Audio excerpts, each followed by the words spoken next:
राष्ट्रिय रूपमा परिवर्तन गर्नुपर्ने विषयहरू चाहिँ के छन् के योजना तपाईँले गर्नुभएको छ। म प्रधानमन्त्री भोलि बन्दाखेरि मेरो यहाँ नेतृत्व गरेर मैले एउटा देशकै नेतृत्व गर्न गइसके पछाडि धरानको त नेतृत्व गरिसक्नुभयो, म यो गर्छु भन्ने कुरा के छ? यस्तो छ, सबैभन्दा पहिला चाहिँ हामी श्रमलाई सर्वोपरि विकासको तपाईँको आधार मान्नुपर्छ भन्ने मनोविज्ञान हामी फैलाउँछौँ। शिक्षामा हाम्रो परिवर्तन ल्याउनुपर्छ। शिक्षामा परिवर्तन नल्याइकन मान्छेको मनोविज्ञानलाई हामीले चेन्ज गर्न सक्दैनौँ, किनभने स्कुलिङ भन्छ नि होइन। अब हामी सानोदेखि के सुन्दै आएका छौँ, के बोल्दै आएका छौँ, त्यसले जीवनमा ठुलो प्रभाव पार्छ। त्यसले हाम्रो क्यारेक्टर बिल्डअप गर्छ होइन। अनि हाम्रो त्यो एटिच्युड क्यारेक्टर जुन बिल्डअप हुन्छ त्यही क्यारेक्टरसँग हामी आजीवन बाँच्छौँ र मरेर जान्छौँ। प्रकृतिको नियम हो, मरेर जान्छौँ जो पनि।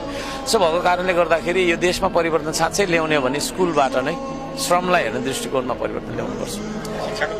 हो र हाम्रो शिक्षा भन्ने बित्तिकै उत्पादनसँग जोडिनुपर्छ, निर्माणसँग जोडिनुपर्छ, आविष्कारसँग जोडिनुपर्छ। यो तीनटा कुरा भनिरहेको छु मैले।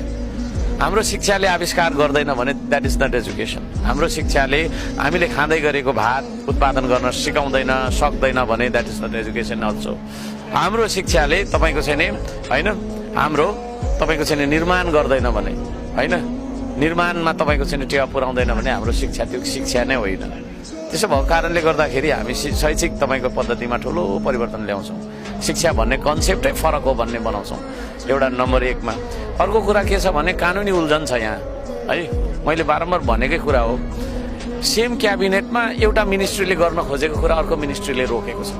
जसलाई बाटो बनाउने कुरा वन मन्त्रालयले रोक्छ, त क्याबिनेट त सेम हो होइन। यातायात मन्त्री अथवा बाटो बनाउने मन्त्रीले, भौतिक विकास गर्ने मन्त्रीले गर्न खोज्छ, खानेपानीले ट्याङ्की बनाउन खोज्छ, वन ल्याएर रोक्छ है। यी कुराहरू के छन् भन्दाखेरि तपाईँको चाहिँ विरोधाभास छ क्या है।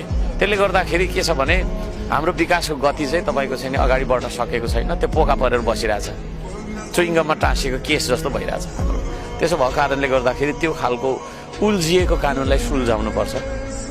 हामी अब यो देशमा केही कुरा गर्छौँ भन्दाखेरि निरुत्साहित गर्ने खालको कानुन छ होइन। अब जस्तै एउटा सानो दोकान दर्ता गर्नेदेखि लिएर यही कुरा। अर्को कुरा त कानुनको बारेमा त पढाउनु नै पर्यो नि त मान्छेलाई होइन। त्यो जनस्तरमा शिक्षा छैन है। अब अनि कानुन जानेन भने पाएन भने अन्जानले पनि मान्छेले अपराध गरिरहेको छ, मिस्टेक गरिरहेको छ। तर त्यसलाई कानुनको बारेमा पढाउने तपाईँको चाहिँ नि होइन, एउटा बेसिक हुन्छ नि त यस्तो यस्तो भनेर देखाउने, त्यो काम त सरकारको पनि होला नि त है।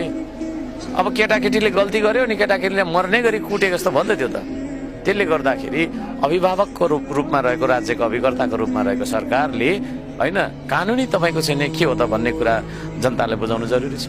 र कानुनमा भएको